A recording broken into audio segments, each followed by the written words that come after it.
Hello students, welcome to Y learning. आज की class में हम पढ़ने जा रहे हैं डीएनए फिंगरप्रिंटिंग।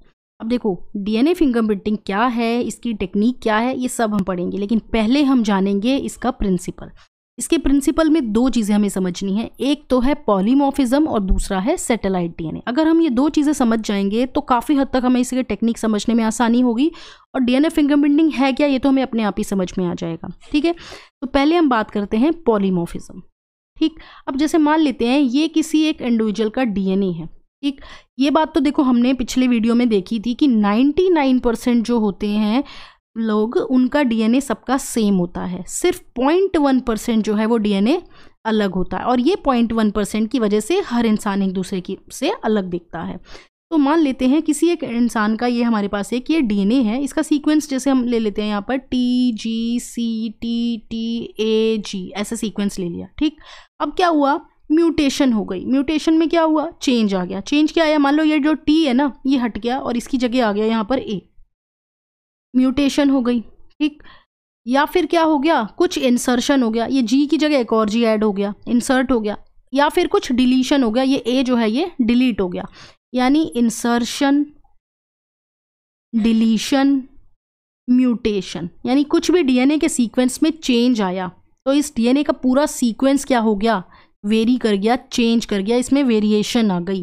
तो जब डीएनए के सीक्वेंस में वेरिएशंस आती है तो वो वेरिएशंस जो होती हैं डीएनए के लेवल पे, उससे ही को हम क्या बोलते हैं, पॉलीमॉर्फिज्म। ठीक, अब ये जो पॉलीमॉर्फिज्म है, यहाँ पे इसकी देखो डेफिनेशन भी दी है। क्या बोल रहा है, it refers to the presence of 2 और more variant forms of a specific DNA sequence. यानी एक डीएनए का ऐसा स्पेसिफिक सीक्वेंस जिसमें चेंजेस देखने को मिल रहे हैं, इसमें या तो डिफरेंट इंडिविजुअल्स में या पूरी एक पॉपुलेशन में, तभी हर इंडिविजुअल अलग अलग है।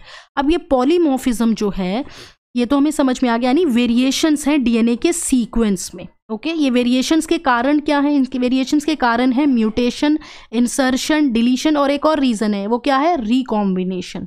रिकॉम्बिनेशन हमने पढ़ा था चैप्टर 5 में। ठीक है, रिकॉम्बिनेशन जो है वो भी क्या करता है, सीक्वेंस में वेरिएशन शो कर देता है। अब जब ये फ्रीक्वेंसी जो होगी वेरिएशंस की बहुत ज़्यादा हाई होगी तो क्या होगा, लगातार वेरिएशंस इकट्ठे होते जाएंगे और क्या होगा, एक स्पीशीज पूरी तरह से चेंज हो जाएगी और इवोल्यूशन हो जाएगा। ठीक है, यानी ये पॉलीमॉर्फिज्म जो है ये इवोल्यूशन का भी एक कारण है। नई स्पीशीज का ओरिजिन जो है उससे पॉलीमॉर्फिज्म भी उसका एक बहुत बड़ा रीजन है। ठीक, अब जो हम पढ़ते हैं, बात करेंगे सैटेलाइट डीएनए की। तो ये तो देखो हमने देखा अभी पॉलीमॉर्फिज्म। क्यों पढ़ रहे हैं हम ये पॉलीमॉर्फिज्म, क्योंकि डीएनए फिंगरप्रिंटिंग का जो मेन बेस है ना वो क्या है, पॉलीमॉर्फिज्म है। ओके, इसलिए हम इसको पढ़ रहे हैं यहाँ पे। अब बात करते हैं हम यहाँ पर सैटेलाइट डीएनए की। अब जो डीएनए के सीक्वेंसेस लगातार रिपीट हो रहे हैं, यानी हाईली रिपीटेटिव डीएनए के जो सीक्वेंसेस होते हैं उनको हम बोलते हैं सैटेलाइट डीएनए। इस सैटेलाइट डीएनए को हमने क्या किया था, एक बल्क डीएनए था उससे हमने सेपरेट किया था। कैसे, डेंसिटी ग्रेडियंट सेंट्रीफ्यूगेशन जब हमने करवाया तो बहुत डिफरेंट तरीके के हमें पीक्स देखने को मिले थे। तो कुछ स्मॉलर पीक्स हमें देखने को जो मिले थे, इनको हमने क्या बोला, सैटेलाइट डीएनए बोला। अब ये जो सैटेलाइट डीएनए है, क्योंकि ये बहुत ज़्यादा पॉलीमॉर्फिज्म शो करता है, हाई डिग्री में पॉलीमॉर्फिज्म शो करता है, इसलिए इसको डीएनए फिंगरप्रिंटिंग में यूज़ किया जाता है। सैटेलाइट डीएनए दो तरह के होते हैं, एक तो होते हैं माइक्रो सैटेलाइट, दूसरे होते हैं मिनी सैटेलाइट। जो माइक्रो सैटेलाइट होते हैं इसमें लगभग 1 to 9 बेस पेयर्स प्रेजेंट होते हैं। इनको हम क्या बोलते हैं, STR, शॉर्ट टैंडम रिपीट। ठीक है, और जो मिनी सैटेलाइट होते हैं इसमें लगभग 10 to 100 बेस पेयर्स तक जो है वो प्रेजेंट होते हैं, और इनको हम बोलते हैं VNTRs, यानी वेरिएबल नंबर टैंडम रिपीट। तो यानी ये मिनी सैटेलाइट और माइक्रो सैटेलाइट यानी VNTR और STRs, ये डीएनए फिंगरप्रिंटिंग में हम एज अ प्रोब यूज़ करते हैं। प्रोब क्या हुआ, ये जो शॉर्ट सीक्वेंसेस हैं डीएनए के, यानी जिसमें 9 बेस पेयर्स तक प्रेजेंट है या 100 बेस पेयर्स तक प्रेजेंट हैं, यानी माइक्रो और मिनी सैटेलाइट, इन्हीं को जो है ये एज अ प्रोब की तरह हम इसको यूज़ करते हैं, इन्हीं को हम प्रोब बोलते हैं डीएनए फिंगरप्रिंटिंग में। ठीक है, अब हम समझते हैं डीएनए फिंगरप्रिंटिंग क्या है।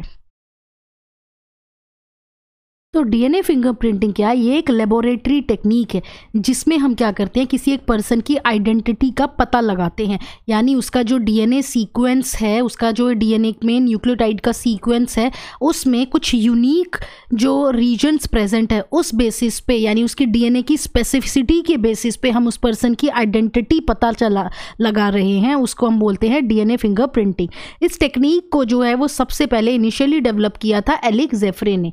इन्होंने क्या किया था, इन्होंने सैटेलाइट डीएनए को एज अ प्रोब यूज़ किया था। इन्होंने सैटेलाइट डीएनए क्यों लिया था? क्योंकि हमें पता है सैटेलाइट डीएनए क्या करता है, पॉलीमॉर्फिज्म शो करता है, इसलिए इन्होंने सैटेलाइट डीएनए लिया था एज अ प्रोब। प्रोब क्या होता है? ये ऐसा डीएनए का सीक्वेंस होता है, ऐसा डीएनए का सीक्वेंस है जो क्या करता है, अपने कॉम्प्लीमेंट्री सीक्वेंस से बाइंड हो जाता है। ठीक है, ये अपने कॉम्प्लीमेंट्री सीक्वेंस को ढूंढता है और उससे बाइंड हो जाता है। ठीक है, उसको हम बोलते हैं प्रोब।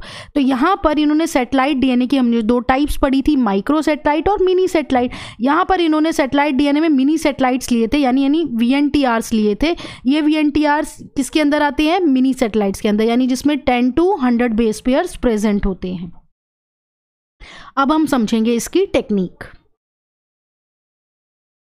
तो टेक्निक में सबसे पहले हम क्या करते हैं, डीएनए को आइसोलेट कर लेते हैं।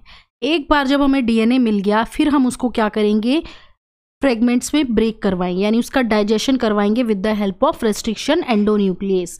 तो रेस्ट्रिक्शन एंडोन्यूक्लियस उस डीएनए को कर देगा ब्रेक। ठीक है, अब इसके बाद हम क्या करेंगे, डीएनए के फ्रेगमेंट्स का सेपरेशन करवाएंगे बाय इलेक्ट्रोफोरेसिस, यानी साइज के बेसिस पे हम क्या करेंगे, डीएनए का फ्रेगमेंट्स का सेपरेशन करवाएंगे। तो यहाँ पर जो हम डीएनए में इलेक्ट्रोफोरेसिस यूज़ करते हैं उसको हम बोलते हैं एग्रोस जेल इलेक्ट्रोफोरेसिस। ये पढ़ेंगे बायोटेक्नोलॉजी में। तो यहाँ पे एग्रोस जेल इलेक्ट्रोफोरेसिस में क्या होगी, हम एक जेल प्रिपेयर कर लेंगे, एग्रोस जेल। उस जेल के अंदर हम डीएनए का सैंपल लोड करेंगे और रन करवाएंगे। ठीक है, जब हम रन करवाएंगे तो देखेंगे कि डीएनए के फ्रेगमेंट्स जो हैं वो साइज के अकॉर्डिंग जो है वो सेपरेट होने लग जाएंगे। अब जब डीएनए के फ्रेगमेंट्स सेपरेट हो गए तो फिर हम क्या करवाएंगे, ब्लॉटिंग। तो यहाँ पर डीएनए के सेपरेशन में जो ब्लॉटिंग यूज होती है उसको हम बोलते हैं सदर्न ब्लॉटिंग। ठीक है, सदर्न ब्लॉटिंग हम करवाएंगे। इसमें हम करते क्या है कि ये जो हमारे पास एग्रोस जेल बना होगा ना, इसमें डीएनए के फ्रेगमेंट सेपरेट होंगे, तो इसको हम लेंगे, इस एग्रोस जेल के ऊपर जो सेपरेटेड डीएनए के फ्रेगमेंट्स है उसको हम एक नाइट्रोसेलुलोज की मेम्ब्रेन और नायलॉन मेम्ब्रेन जिसको बोलते हैं, इसके ऊपर हम ये क्या करेंगे, ये जेल जो इसके ऊपर सेपरेटेड डीएनए के फ्रेगमेंट है वो ट्रांसफर कर देंगे। ठीक है, तो ये हो जाएगा क्या, ब्लॉटिंग हो जाएगी, सदर्न ब्लॉटिंग। अब इसके बाद हम क्या करते हैं, प्रोब यूज करेंगे। तो ये प्रोब क्या करेगा, इसका कुछ सीक्वेंस होगा, इस प्रोब का सीक्वेंस है ना, ये अपना कॉम्प्लीमेंट्री सीक्वेंस सर्च करेगा। अगर इसको मिल जाएगा अपना कॉम्प्लीमेंट्री सीक्वेंस तो उसके साथ ये बाइंड हो जाएगा। तो यानी क्या होगा इस स्टेप में, hybridization using labelled VNTR probe. ठीक है, अब इसके बाद लास्ट में हमें देखना भी तो है, तो देखने के लिए हम क्या करेंगे, ऑटो रेडियोग्राफी। तो ऑटो रेडियोग्राफी में क्या होगा, एक्सरे फिल्म जो है उसका यूज़ किया जाएगा और क्या करेंगे, हम डीएनए के फ्रेगमेंट्स को देख सकेंगे। ठीक है, इसलिए हम ऑटो रेडियोग्राफी करवाएंगे। ओके, ये हो गई इसकी टेक्निक। अब इसकी टेक्निक की एक बार डायग्राम भी देख लेते हैं। यहाँ पर हमने क्या किया है, ब्लड सैंपल लिया है। देखो हमारी डीएनए फिंगरप्रिंटिंग में सैंपल जो है, यानी हमें डीएनए आइसोलेट जो करना है वो हम ब्लड से भी कर सकते हैं, वो हम हेयर से भी कर सकते हैं, वो हम सलाइवा से भी कर सकते हैं, वो हम स्किन से भी कर सकते हैं, वो हम बोन से भी कर सकते हैं। तो ये सारे जो है इन सबसे सैंपल्स लेकर डीएनए आइसोलेट कर सकते हैं। तो डीएनए को एक्सट्रैक्ट कर लिया है ब्लड सेल से। उसके बाद हमने क्या किया है, ये जो डीएनए आइसोलेट हो गया इसको रेस्ट्रिक्शन एंडोन्यूक्लियस को यूज़ कर फ्रेगमेंट्स में ब्रेक करवा दिया, यानी कट करवा दिया है। के बाद हमें डीएनए के फ्रेगमेंट्स को उसके साइज के बेसिस पे सेपरेट करवाना है। तो यहाँ पर हम क्या करवाएंगे, एग्रोस जेल इलेक्ट्रोफोरेसिस करवाएंगे और जिससे क्या होंगे, डीएनए का जो फ्रेगमेंट्स है वो साइज के अकॉर्डिंग सेपरेट हो जाएंगे। अब इसके बाद हम क्या करते हैं, ब्लॉटिंग करवाते हैं। यहाँ पर जो डीएनए के फ्रेगमेंट्स को सेपरेट करने में हम ब्लॉटिंग यूज़ करते हैं उसको हम क्या बोलते हैं, सदर्न ब्लॉटिंग। तो यहाँ पर इसमें हम क्या करेंगे, नायलॉन की मेम्ब्रेन पे ये एग्रोस जेल का जो इसके ऊपर एग्रोस जेल है, इसके ऊपर डीएनए के जो फ्रेगमेंट्स हैं उसको हम क्या करेंगे, ट्रांसफ़र करवा देंगे। ठीक है, तो यानी एक डीएनए का बैंड पैटर्न हमें मिल जाएगा। अब इसके बाद हम क्या करेंगे, 6 स्टेप में एक रेडियो एक्टिवली लेबल करेंगे डीएनए के प्रोब को। इसलिए करेंगे क्योंकि हमें ऑटो रेडियोग्राफी करवानी है, तो यानी प्रोब का प्रिपरेशन कर लिया यहाँ हमने। अब इसके बाद इस प्रोब को क्या करवाएंगे, उसकी बाइंडिंग करवाएंगे नायलॉन मेम्ब्रेन में जो डीएनए जो हमने फ्रेगमेंट सेपरेट करे हुए प्रेजेंट है। तो यहाँ पर क्या होगा, ये प्रोब जो होगा वो स्पेसिफिक सीक्वेंस से बाइंड होगा। देखो प्रोब जो है उसके पास अगर वो कॉम्प्लीमेंट्री सीक्वेंस प्रेजेंट है ठीक है, तभी वो उस कोई भी एक जो स्पेसिफिक सीक्वेंस होगा डीएनए का फ्रेगमेंट का उनसे बाइंड हो पाएगा, अदरवाइज नहीं होगा। जैसे प्रोब के ऊपर ये सीक्वेंस TGCA, ठीक है, ये एक प्रोब का सीक्वेंस है। अब इसका कॉम्प्लीमेंट्री सीक्वेंस जो ये डीएनए के फ्रेगमेंट्स में अगर प्रेजेंट है तभी ये प्रोब बाइंड करेगा। तो यहाँ पर इसका कॉम्प्लीमेंट्री सीक्वेंस क्या होगा, A होगा, C होगा, G होगा, T होगा। अगर ये सीक्वेंस प्रेजेंट है तभी जाके ये प्रोब जो होगा वो बाइंड करेगा, वरना नहीं करेगा। ठीक है, नेक्स्ट स्टेप में यहाँ पर क्या होगा कि प्रोब जो होगा वो बाइंड हो गया है डीएनए के ऊपर जो मेम्ब्रेन पे पैटर्न प्रेजेंट है उनमें से, जहाँ पे भी उसको बाइंड अगर लगता है कोई कॉम्प्लीमेंट्री सीक्वेंस प्रेजेंट है तो उससे बाइंड हो जाएगा। फिर उसके बाद हम क्या करेंगे, ऑटो रेडियोग्राफी करवाएंगे और फिर क्या करेंगे, एक्सरे फिल्म के थ्रू जो है वो हम डीएनए के फ्रेगमेंट्स को देख सकेंगे। ठीक है, ये तो होगी इसकी टेक्निक। अब ये जो फिगर है ये एनसीईआरटी में दी हुई है। इसमें क्या है, यहाँ पर ये जो डीएनए है ये क्राइम सीन हुआ है, यानी कोई मर्डर हुआ है, वहाँ से कोई सैंपल लिया है हमने, उससे हमने डीएनए को आइसोलेट कर लिया है। अब हमें पता लगाना है कि ये डीएनए है किसका। तो हमें दो इंडिविजुअल्स पे शक है, एक इंडिविजुअल ए है, दूसरा इंडिविजुअल बी है। तो हम क्या करें, यहाँ पे डीएनए फिंगरप्रिंटिंग करेंगे। क्रोमोसोम नंबर जो है इसका 7, 2 और 16 लिया है जो हमें डीएनए क्राइम सीन से मिला है। तो जो दो इंडिविजुअल जिन पे हमें शक है कि किसका डीएनए है ये, उन दोनों का भी हम सेम क्रोमोसोम नंबर 7, 2 और 16 ही लेंगे। ठीक है, तो यहाँ पर जब हमें यहाँ पर जो पैटर्न मिलेगा ये सी का इस तरह का मिला हुआ है। ठीक है, तो हम इसमें हमें जो पैटर्न मिल रहा है ए और बी में वो कैसा आ रहा है, देख रहे हैं कि यहाँ पर जो ए है इसका पैटर्न सी से बिल्कुल डिफरेंट आ रहा है, लेकिन बी का पैटर्न बिल्कुल सेम है। इससे हमें क्या समझ में आ रहा है कि जो खूनी है यानी जो मर्डरर है वो कौन है, वो बी है, क्योंकि सी का जो डीएनए है वो बिल्कुल मैच कर रहा है किससे, बी के डीएनए से। इसका मतलब क्या है कि यहाँ पर जो हमने प्रोब लिया था ना, वो प्रोब के पास जो भी सीक्वेंस प्रेजेंट था वो इसके कॉम्प्लीमेंट्री था, तभी वहाँ जाकर बाइंडिंग हो गई। ठीक है, तो इससे हमें पता चल गया डीएनए फिंगरप्रिंटिंग से कि मर्डरर कौन है। तो ये यूज़ है। तो यूज़ क्या है, इसका एप्लीकेशन क्या है, इसकी पैटर्निटी टेस्टिंग में हम इसको यूज़ करते हैं डीएनए फिंगरप्रिंटिंग को। इसको हम फॉरेंसिक एप्लीकेशन में यूज़ करते हैं, क्राइम वगैरह में हम जो है वो इसको यूज़ करते हैं।